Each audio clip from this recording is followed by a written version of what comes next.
Good evening. I'm Melissa and I'm doing my MBA in ICFI University and I'm a Christian.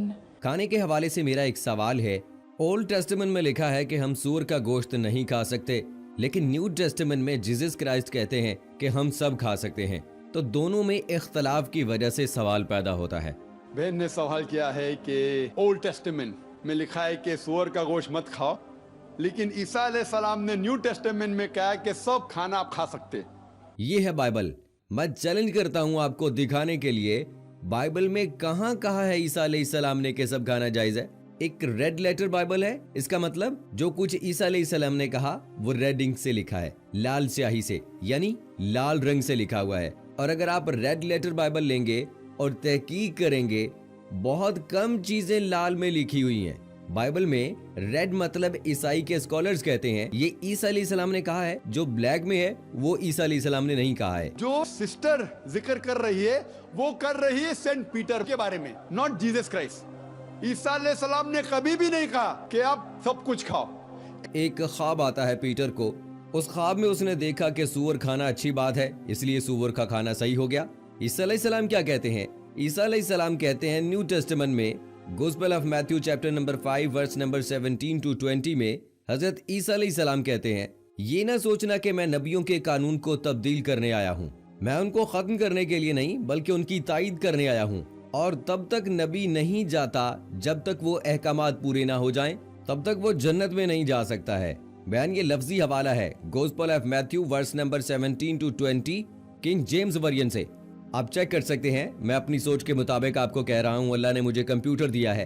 ईसा अलैहिस्सलाम कहते हैं मैं नहीं आया हूँ पहले शरीयत को तोड़ने के लिए, लेकिन मैं आया हूँ उसको मुकम्मल करने के लिए, उसकी तस्दीक करने के लिए। और अगर आप एक भी नुक्ता पुरानी शरीयत का छोड़ते हैं तो आप जन्नत में कभी नहीं जाएंगे। ये किसने कहा? हजरत ईसा अलैहिस्सलाम ने। एक भी चीज जो ओल्ड टेस्टामेंट में लिखी है अगर आप उसे तोड़ते हैं तो आप जन्नत में जा ही नहीं सकते। वो तो सेंट पॉल और बाकी लोग आए और फिर बदलने की कोशिश की। न्यू टेस्टामेंट में 27 किताबें हैं, उनमें से 50% से जायद सेंट पॉल ने लिखी हैं। तो हमें हजरत ईसा अलैहिस्सलाम की तालीमात की पैरवी करनी है, सेंट पॉल की नहीं। हमको मानना चाहिए ईसा अलैहिस्सलाम का कहना, सेंट पॉल का नहीं। ईसाइयत के बारे में बात कर रहा हूँ मैं, पॉलिनिटी के बारे में नहीं। सिस्टर, अगर आपको अच्छा ईसाई बनना है, आपको सूअर का गोश्त नहीं खाना चाहिए। अगर खाएंगे तो जन्नत में नहीं जाएंगे। इससे पहले आपको इबादत करना चाहिए सिर्फ एक खुदा की, मानना चाहिए आखिरी पैगंबर को। ईसा अलैहिस्सलाम ने कहा है एक पैगंबर आएंगे जो आपको अच्छी बात समझाएंगे। आपको रसूल पाक सल्लल्लाहु अलैहि वसल्लम को मानना चाहिए। अगर आप मोहम्मद सल्लल्लाहु अलैहि वसल्लम को नहीं मानते तो आप अच्छे ईसाई नहीं हैं। आपको आखिरी और हतमी किताब कुरान को मानना होगा, तभी आप जन्नत में जा सकते हैं। जनाब डॉक्टर जाकिर साहब, मैं इस प्रोग्राम में आने में थोड़ा सा देर हो गई मेरे को, और अगर मैं यहाँ नहीं आ पाता तो शायद अपने आप को ज़िंदगी भर माफ़ नहीं कर पाता। आगरा की सरजमी पर आके आपने ये जो रोशनाई जगाई है, ये वाकई में हम तो उस अल्लाह ताला से दुआ करेंगे कि आप जैसे 10-20 और नेक दिल और इतने पढ़े लिखे, इतने इंटेलेक्चुअल आदमी और पैदा करे जो भारत का कोना कोना रोशन करे। मैं तहे दिल से आपको खुशामदीद कहता हूँ। मेरा एक छोटा सा सवाल है, हमारे भी गुरु ग्रंथ साहब के अंदर गुरु नानक साहब ने पूरी दुनिया का चक्कर लगाया, जिसके अंदर मक्का मदीना भी शामिल है। और जैसा कि एक सवाल इससे पहले हो चुका है कि गैर मुस्लिम जो है मक्का मदीना में अलाउड नहीं है, वहाँ का कानूनी इजाजत नहीं देता। मगर ये तो तय है, आप मानते हैं, इस्लाम मानता है, हम मानते हैं, हमारे ग्रंथों के अंदर दर्ज है। गुरु नानक साहब के 2 चेले थे, एक बाला और दूसरा मर्दाना, एक हिंदू और एक मुस्लिम। मर्दाना की बहुत ख्वाहिश थी कि मुसलमान जब तक पूरा मुसलमान नहीं कहलवाने का, जब तक कि वो काबा का दर्शन ना करके आए। तो गुरु नानक साहब उसको लेकर काबा गए। और हमारे ग्रंथ के अंदर जो दर्ज है कि जब वो वहां पहुंचे, उन दिनों बहुत लंबा ये किस्सा है, 1 साल लगता था। और वहाँ जब जो मस्जिद के बाहर साथ ही एक दीवार थी जहाँ पर के भारत के जो मुसलमान दर्शन करने जाते थे काबा के, वो उनको वहाँ ठहराया जाता था। वहाँ की देखभाल जो करता था वो मुल्ला जीवन करता था। जब गुरु नानक साहब अपने चेलों के साथ में वहाँ पर पड़े थे तो सुबह जब मुल्ला जीवन वहाँ की सफाई करने के लिए आया तो उसने देखा कि गुरु नानक साहब के जो पैर थे वो काबा की तरफ थे। वो गुस्से में चलाया कि ये कौन काफिर है जो कि काबा की तरफ पैर करके पड़ा है और उसने गुस्से के अंदर आकर उनके पैरों को झटका दिया। दूसरी तरफ किया तो हमारे ग्रंथ के अंदर दर्ज जो किस्सा है उसके अंदर यह है कि काबा भी उस वक्त हिल गया। जिधर गुरु नानक के पैर जाते थे काबा उधर मुड़ता था। तो वो जोर से चिल्लाया कि ये कोई हजरत है, ये कोई औलिया है। तो उस वक्त के जो काजी थे, मक्का के काजी रुकनुद्दीन साहब थे, और शाह शरफ, कई हस्तियों के नाम है इसमें। तो मैं ये जानना चाहता हूँ कि ये वर्जन को आप मतलब एग्री करते हैं, और करते हैं तो इसका हमारे मुस्लिम ग्रंथों के अंदर किस तरीके से उल्लेख है, ये कृपया बताएं। भाई साहब ने एक सवाल पूछा अपने गुरु ग्रंथ साहिब के मुतालिक, और अल्हम्दुलिल्लाह मैं भी गुरु ग्रंथ साहिब पढ़ चुका हूँ।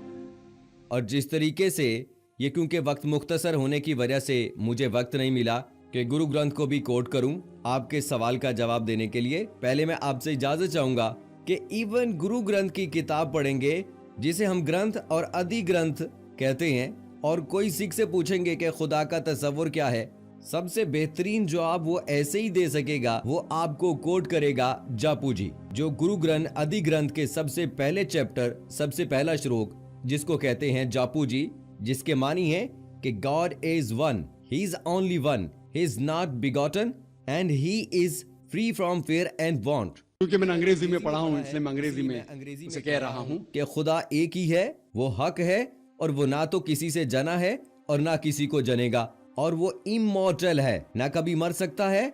और इसको इसी के जिम्मे जो खुदा कहते हैं Omkara. In a manifest form he is Omkara and unmanifest form he is एक ओमकारा। और इसके कई ऐसे एट्रीब्यूट्स हैं, मिसाल के तौर पर परवरदिगार, अकल, और उसे रहीम कहा गया है, Wahe Guru, as one God कहा गया है। भाई साहब का सवाल था कि उनने ग्रंथ में पढ़ा कि गुरु नानक साहब मक्का के, और उनका पैर काबा की तरफ था, और कोई मौलवी ने पैर को हिलाए और काबा हिल गया। क्योंकि ये age of science and technology है। अगर कोई चीज जो किताब में हजारों साल पहले लिखी गई है, 10,000 साल पहले या 4,000 साल, तो शायद इसके बारे में हिस्टोरिकल रिकॉर्ड मिलना मुश्किल है। हालांकि इवन जीसस क्राइस्ट के बारे में 2000 साल हिस्टोरिकल रिकॉर्ड है। क्योंकि सिखिज्म जो कि एकदम नया मजहब है, जितने मजहब के मुकाबले में हिंदुस्तान में नया है, कुछ सैकड़ों साल पहले 15 सेंचुरी में, towards the end of the 15th century, Guru Nanak साहब जो पंजाब के थे, ये मजहब तो कायम हुआ बड़ी मुश्किल से 400-500 साल पहले। और अगर ये मान लो, सपोज मिसाल के तौर पर मान लो, मैं क्यों कह रहा हूँ कि मैं नहीं चाहता हूँ कि किसी को बुरा लगे, मान लो ये सच है, मान लो अगर 400-500 साल पहले अगर ये होता था कि काबा इधर से उधर हिल जाता था, तो हिस्टोरिकल रिकॉर्ड में बिल्कुल लिखा होता था। और कई हिस्टोरिकल रिकॉर्ड में ये नहीं है कि काबा हिला इधर से उधर।